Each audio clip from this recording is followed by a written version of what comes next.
বন্ধুরা 1947 সালের জুনে কোস্টারিকা থেকে একটি জাহাজ যাত্রা শুরু করেছিল, যেখানে 15,000 বক্স নিয়ে এই কার্গো লোড করা হয়েছিল। কিন্তু সেখানে কি ছিল এটি কেউই জানতো না। ক্যাপ্টেন প্রথমে পরামর্শ দিয়েছিলেন বক্সগুলোকে আলাদা করে রাখতে, কিন্তু তারা সেটি করেনি, কারণ সেখানে মাত্র 11,000 টন ওজনের পণ্য ছিল। এরপর জাহাজটি পানামার উদ্দেশ্যে রওনা দিয়েছে, কিন্তু জাহাজের ক্যাপ্টেনের কাছে বিষয়টি সন্দেহজনক মনে হয়। তিনি জাহাজ পরিচালনা করতে অস্বীকৃতি জানান এবং সেখান থেকে চলে যান, কারণ পুরো একটি জাহাজ পরিচালনা করে এই ক্যাপ্টেন। তাহলে সে জাহাজে কি নিয়ে যাচ্ছে সেটি যদি নিশ্চিত না হয়, বিষয়টি তার কাছে অবশ্যই সন্দেহজনক মনে হবে। ঠিক এই কারণে তিনি জাহাজ থেকে নেমে গিয়েছিলেন। ঘটনা শুরু এখান থেকে। জাহাজটি যখন গভীর সমুদ্রে অবস্থান করে, তখন জুন মাসের প্রচন্ড গরমে সেটি ভারতীয় সমুদ্র সীমায় অবস্থান করছিল এবং হঠাৎ করে সেই জাহাজ থেকে একটি SOS মেসেজ পান অন্যান্য জাহাজের ক্যাপ্টেনরা। মেসেজটি ছিল এটি: An officer, including the captain, lying in chart room and bridge, possibly whole. তারপর সেই জাহাজ থেকে আর কোনো শব্দ আসেনি। এর ঠিক 36 ঘন্টা পর দীর্ঘ অভিযান পরিচালনা করার পর যে রহস্য বেরিয়ে আসে তা পুরো বিশ্বকে অবাক করে দেয়, কারণ সমুদ্রে প্রতিদিন এ ধরনের অসংখ্য কার্গো জাহাজ চলাচল করে। তবে এই রহস্যের যদি কোনো সমাধান খুঁজে বের করা না যায়, তাহলে সেটি সকলের জন্যই একটি চিন্তার কারণ হয়ে দাঁড়াবে। আবার অনেকে মনে করছিলেন এটি আমেরিকার গোপন কোনো জাহাজ হতে পারে, হয়তো কোনো মিশনে এটি সমুদ্র পাড়ি দিচ্ছিল। সমুদ্রের বুকে এক অমীমাংসিত রহস্য, SS ওরাং মেদানের রহস্যময় ঘটনা সম্পর্কে আজকে আমরা জানার চেষ্টা করব ইফতেখার আহমেদ চ্যানেলটিতে। নতুন বন্ধুদের কাছে অনুরোধ রইল চ্যানেলটি সাবস্ক্রাইব করার জন্য। এই আশ্চর্যজনক ঘটনাটি শুরু হয় 1947 সালের জুনে। SS ওরাং মেদান জাহাজটি একটি ডাচ কোম্পানির মালিকানাধীন, যেটি ইন্ডিয়ান ওশান হয়ে পোল্যান্ড, আফ্রিকা, লন্ডন এবং ইন্দোনেশিয়া যাওয়ার কথা ছিল। সেখানে ক্যাপ্টেন এবং ক্রু সহ মোট 10 জন অবস্থান করছিল। জাহাজটিতে মোট 15,000 কার্গো দিয়ে লোড করা হয়েছিল এবং সেখানে মোট ওজন ছিল প্রায় 11,000 টন। এবং জাহাজটি তখন পানামার দিকে যাওয়ার উদ্দেশ্য, এবং সেটি ইন্ডিয়ান ওশানের প্রায় 50 কিলোমিটার দূরে পৌঁছানোর পর ঘটে অদ্ভুত একটি ঘটনা। জাহাজটি চলা শুরু করার 36 ঘন্টা পর সমস্যা শুরু হয়। শুরু থেকে জাহাজের ক্যাপ্টেনের মনে সন্দেহ হচ্ছিল, যেহেতু পণ্যগুলো কি ছিল সেটি কেউই জানতো না এবং অত্যন্ত গোপনে জাহাজে পণ্যগুলো লোড করা হয়েছিল। এমনকি ক্যাপ্টেন নিজেও জানতো না যে সে কি নিয়ে সমুদ্র যাত্রা শুরু করেছে। বিষয়টি অত্যন্ত গোপন ছিল সকলের কাছে, তাই সেটি সন্দেহ হতে লাগলো ক্যাপ্টেনের কাছে। হঠাৎ করে সমুদ্রের মাঝখানে যাওয়ার পর একটি SOS বার্তা পাঠায়।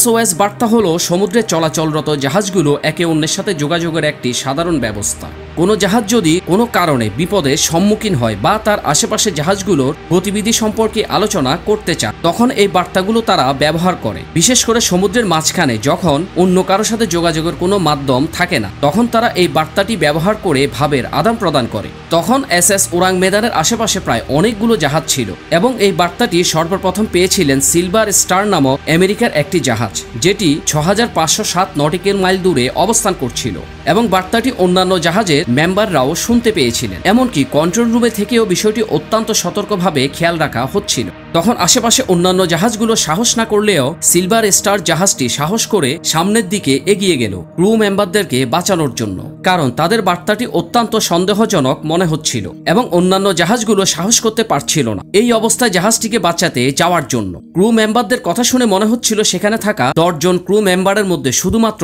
একজনই বেঁচে আছে। হঠাৎ করে কি এমন ঘটনা ঘটেছিল যে সমুদ্রের মাঝখানে এত বিশাল পণ্য বোঝাই করা একটি কার্গো জাহাজ বিপদের মধ্যে পড়তে পারে, কারণ সেখানে প্রতিনিয়তই বিশালাকার কার্গো জাহাজগুলো চলাচল করে। সুতরাং এই বিষয়টি সমাধান করা সকলের কাছে অত্যন্ত গুরুত্বপূর্ণ ছিল। উদ্ধারকারী জাহাজটি যখন SS ওরাং মেদানের কাছাকাছি যায়, তখন তারা দেখতে পায় পরিত্যক্ত একটি জাহাজ সমুদ্রে ভাসছে এবং তারা কোনো মানুষ অথবা কোনো প্রাণীর অস্তিত্ব সেখানে খুঁজে পায়নি। তাহলে কি সমুদ্রের বিশাল কোনো প্রাণী এসে সে ক্রু মেম্বারদেরকে শেষ করে ফেলেছে, নাকি অন্য কিছু? তাদের সকলের মনে সন্দেহ আরও বাড়তে থাকে। আস্তে আস্তে করে তারা জাহাজটির একদম কাছে চলে যায়। একজন জাহাজের ভেতর প্রবেশ করে অবাক হয়ে যায়, কারণ সেখানে কোনো মানুষই আর নেই। তখন পুরো সমুদ্রে একটি হাহাকার ছড়িয়ে পড়ে। SOS বার্তা দিয়ে সকলকে সতর্ক করা হয় যেন সবাই অত্যন্ত সতর্কতার সাথে জাহাজ পরিচালনা করে। অথরিটি চিন্তায় পড়ে যায় সমুদ্রে কোনো দৈত্যাকার দানব আক্রমণ করেছে কিনা, অথবা অজানা কোনো অদৃশ্য শক্তি এই কাজটি করেছে কিনা। বন্ধুরা, এতটুকু পর্যন্ত আপনার কাছে কি মনে হচ্ছে কমেন্ট বক্সে জানাতে পারেন।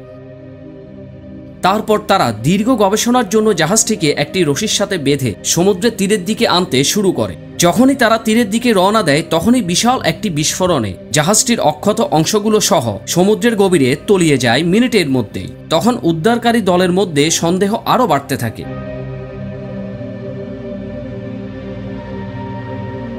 আমেরিকা অ্যাসোসিয়েটেড প্রেস প্রথম এই অদ্ভুত ঘটনার খবর দেয়, সাথে সাথে এই পুরো বিশ্বে খবরটি ছড়িয়ে পড়ে। কি ছিল সেই জাহাজে থাকা অদ্ভুত বাক্সগুলোতে?